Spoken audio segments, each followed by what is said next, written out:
Hi guys, today I'm going to show you how to make macaroons. So I know there's commonly some confusion around a macaron versus a macaroon. A macaron is that French little tiny almond flour based cookie. It's technically a candy because it's so sweet and high in sugar. That guy's the macaron, the fancy way of saying it. A macaroon is going to be that shredded coconut that you see that's dipped in chocolate. So delicious. We're going to make those so easy. These guys are meringue based. So we're gonna whip up a meringue in the KitchenAid real fast. So in this bowl, I have some sweetened condensed milk and a little vanilla extract. And I got 5 cups of sweet flaked coconut. If you can only find unsweetened, that's okay. I do think it tastes a little better with the sweetened coconut. So I've got 2 cups of that I'm toasting in the oven at about 350. It'll take about 12 minutes, just until they're nice and golden. And then the other 3 cups, I'm just leaving normal. I'm gonna fold this right into my sweetened condensed milk, and then I'm gonna whip my meringue till just a nice soft peak and fold that all in together with that toasted coconut. They're super easy. We're gonna bake them in a 350 oven, no problem. And then at the end, we're gonna dip them in some bittersweet chocolate. Oh, so good. So I hope you guys really enjoy this recipe. I'm not even a really big coconut fan and I like them, so that's saying something. So some pro tips for meringue. A lot of times people's mixer bowl isn't as clean as they think it is. If you just take a little paper towel with some white vinegar and you wipe down your mixer, you're gonna cut through any fat that's in there.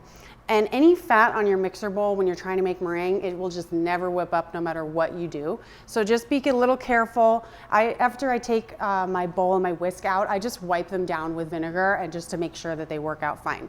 So we're gonna go medium-high speed until the egg whites get a little frothy. And frothy just means it kind of gets some bubbles on the edge before they're actually whipping up. When they're frothy is when I'm gonna add a little bit of salt and sugar. And we're gonna go really slow. If you throw anything into a meringue, it risks deflating it. We don't want to deflate our meringue. We want a nice, fluffy, lovely meringue. So I'm just going to start really slowly sprinkling this in here. That coconut already smells so good.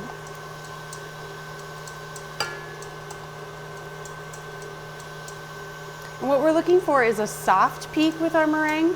A soft peak means I'm gonna take my whisk and dip it like this, hold it upside down, and if that peak starts to just flop over slightly, that's gonna be a soft peak. A medium is when it gets a little stiffer, and a stiff peak is when it holds a perfect, nice little dome, like a little Santa hat. All right. That is ready to go and whip up. I'm just gonna leave it alone for a while. And then I'm gonna make sure my coconut is all ready to go.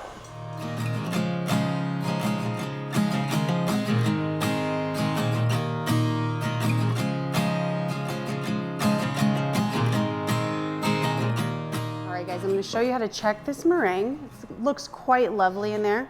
So I'm just gonna bloop it into the batter. And you see how when I hold it up like this, that's a good, I would say a medium peak. We can definitely mix them a little lower than this, but once it gets going, it goes really fast. You just wanna be careful with the meringue. We don't wanna deflate it. And so what I'm actually gonna do is fold this coconut and sweetened condensed mixture in a little bit slowly so we don't get anything too deflated as we go. And then we're basically just gonna scoop it into beautiful mounds onto a cookie sheet and bake them up. So yummy. I recommend reusing the parchment paper that you use to toast the coconut on. There's no reason you can't reuse it. And save money, save trees. All right, look at that. Oh, I wish I could show you guys how this smells right now. So to make folding in this mixture a little easier, I'm just gonna take maybe about a third of it on my spatula and get it in here. And we're gonna just kind of let this meringue lighten up slightly. Yum. And then I'm just gonna do another half. And really when it's just mixed together, that's when we're gonna throw it on the sheet pans. This guy's a really easy recipe.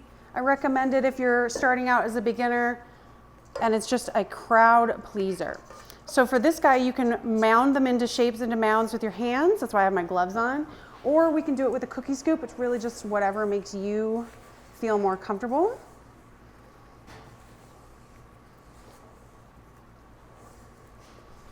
Oh, it smells so good. just toasting a little bit of that coconut makes such a difference in terms of the fragrant nature of these guys. I really recommend it. This is gonna fit on just 2 sheet pans, no problem.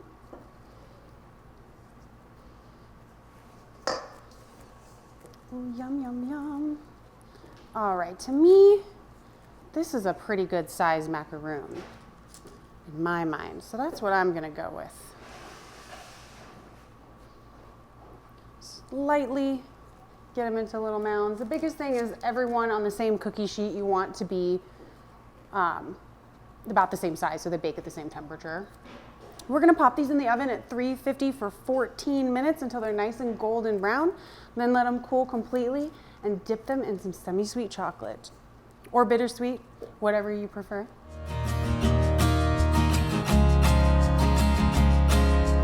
All right, we're gonna pop these in the oven at 350 for 14 minutes and they will be good to go.